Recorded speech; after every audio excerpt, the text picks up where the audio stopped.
Washington. Thousands of troops descended on Washington, D.C. on Saturday, with tanks filling the streets and helicopters overhead, as President Donald Trump staged a military spectacle for the U.S. Army's 250th anniversary. But the military parade, which Trump has repeatedly said he wanted since his first term, unfolded against the backdrop of an act of political violence earlier in the day that has left lawmakers and the American public reeling.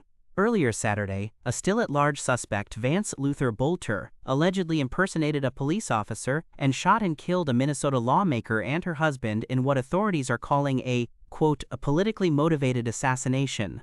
Another Democratic legislator and his wife were also shot in a separate attack by the same suspect.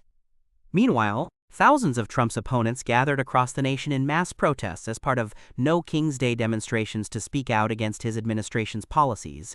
Protests took place in major cities, including Los Angeles, New York, Chicago, and Philadelphia, as well as smaller towns. Some of the demonstrations saw clashes with counter-protesters and law enforcement. In Minnesota, law enforcement officials warned the public not to attend the planned demonstrations across the state following the targeted shootings of the Democratic state lawmakers. But protesters still showed up, with some saying the attacks that transpired made the demonstrations more important. Still, Trump, whose 79th birthday fell on the same day, has long pushed for a military parade in the nation's capital, an idea that was swatted down during his first term by Pentagon officials. Now, with full control of government and an administration stacked with loyalists, Trump got the grandiose show of force he's always envisioned, even amid the critics.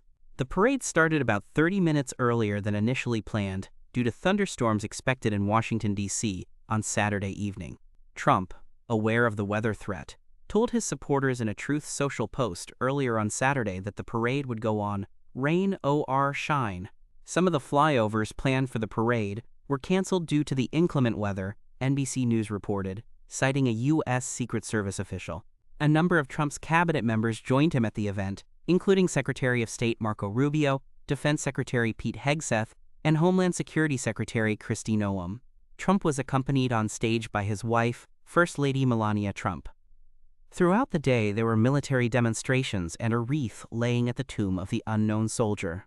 The event was said to be the largest military parade in Washington, D.C. since 1991, when President George H.W. Bush held a military parade at the conclusion of the Gulf War.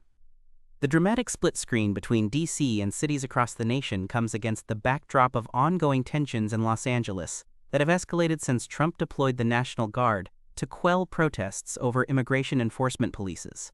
The celebration also comes as tensions continue to escalate in the Middle East, following Israel's attacks on Iran's nuclear sites and Iran's retaliatory attacks. One particular sticking point for critics of the D.C. event, including some Republicans, was its high price tag. All told, the event could cost up to $45 million, according to an Army spokesperson. But Trump said the cost is peanuts compared to the value of doing it, in an interview with NBC's Meet the Press last month.